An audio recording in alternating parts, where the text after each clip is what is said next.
ಜೈ ಶ್ರೀರಾಮ್ ರೀ ಎಲ್ಲರಿಗೆ. ಇವ ಯಾರೇ ನೋಡ್ರಿ ಸ್ನೇಹಿತರೆ, ಬ್ಯಾಸ್ಗೆ ಜಾಸ್ತಿ ಆಗಿ ಕಾರಣಕ್ಕೆ ಕಬ್ಬೆಲ್ಲ ಒಣ್ಕೋತ ಹೊಂಟದ. ಎಷ್ಟು ನೀರು ಹೊಡೆದ್ರು ಮಳೆಗೆ ಬಂದಂಗ ಬೆಳೆ ಬರಲಿ ಬ್ಯಾಸ್ಗ್ಯಾಗ. ನೋಡ್ರಿ ನೋವಿದೆ, ಆಕ್ರೋಶ ಇದೆ.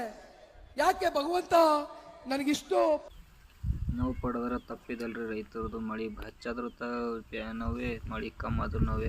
ನೋಡ್ರಿ ಮಳೆ ಬರ್ತೇನೋ ಅಂತೇಳಿ ನಾವು ಕೈ ಕೊತ್ಕೊಂಡ್ರಿ. ಇವತ್ತು ಯಾಕೋ ಮಳೆ ಬರೋ ಪೊಸಿಷನ್ ಅದ. Congratulation brother, congratulation. ಒಂದು ಸ್ವಲ್ಪ ಮಳೆ ಬಂದು ಎಲ್ಲ ಬೆಳೆನೂ ಚಂದ ಆಗ್ತಂತ ನಮ್ಮದು ರೈತರ ಆಸೆ.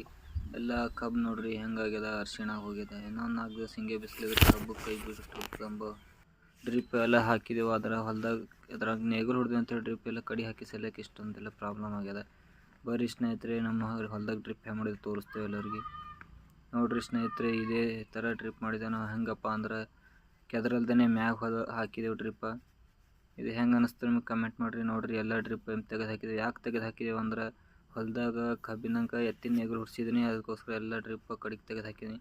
ಇವತ್ತೇನಪ್ಪ ಅಂದ್ರೆ ಸ್ವಲ್ಪ ಅಲ್ಲಿ ಪೈಪ್ ಮುರಿದಾವ ಅಂಥೇಳಿ ರೆಡಿ ಮಾಡಿ ಮತ್ತೆ ಹೊಲದಾಗ ಪೈಪ್ ಕಬ್ಬಿನ ಹಾಕೋಣ ಅಂತೇಳಿ ಬಂದಿದೆ. ಬರ್ರಿ ಸ್ನೇಹಿತರೆ, ಎಲ್ಲನೂ ಕರೆಕ್ಟ್ ಮಾಡ್ಕೊಂಡು ಪೈಪ್ ಹೇಳ್ಯಾರಿ. ಹಾಗೆ ಸ್ವಲ್ಪ ಎಲ್ಲರೂ ನಮ್ಮ ವಿಡಿಯೋನ ಫಾಲೋ ಮಾಡಿರಿ. ನೋಡಿರಿ ಎಲ್ಲರಿಗೂ ನಾ ಈ ಥರ ಡ್ರಿಪ್ ಮಾಡಿದೆ. ಇವೆಲ್ಲ ಲೋಕಲ್ ಪೈಂಪು 2-3 ವರ್ಷ ನಡೆ ಪೈಂಪ್ ತಂದು ಹಾಕಿದ್ದೇನೆ ರೀ. ಯಾಕಂದ್ರೆ ಬಜೆಟ್ ನಮ್ಮದೆಲ್ಲ ಕಮ್ಮಿ ಇತ್ತು ಅಂಥೇಳಿ ಈ ಥರ ವ್ಯವಸ್ಥೆ ಮಾಡ್ಕೊಂಡಿದ್ದೆ ನಮ್ಮ ಕಬ್ಬಿಗೆ.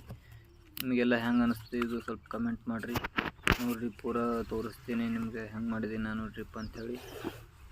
ಸ್ವಲ್ಪ ಮಾತಾಡೋದಾಗ ಸ್ವಲ್ಪ ತೆಗಿಬಿಗಿ ಆದರೆ ಎಲ್ಲರೂ ಕ್ಷಮಿಸ್ಬಿಡ್ರಿ. ಯಾಕಂದ್ರೆ ಸ್ವಲ್ಪ ನನ್ನ ಮೊಬೈಲ್ದಾಗ ಸೌಂಡ್ ಕ್ಲಿಯರಿಟಿ ಇಲ್ಲ. ನೋಡಿರಿ ಈ ಥರ ಎಲ್ಲ ನಾನು ಡ್ರಿಪ್ ಮಾಡ್ಕೊಂಡಿದ್ದೀನಿ. ನೀವು ಯಾರು ಬೇಕಾದರೂ ಮಾಡ್ಕೋಬೋದು. ಯಾಕಂದರೆ ಕಮ್ಮಿ ಬಜೆಟಲ್ಲಿ ಆಗುತ್ತೆ. ಸಬ್ಸಿಡಿ ಗೌರ್ಮೆಂಟ್ ಆದ್ರೆ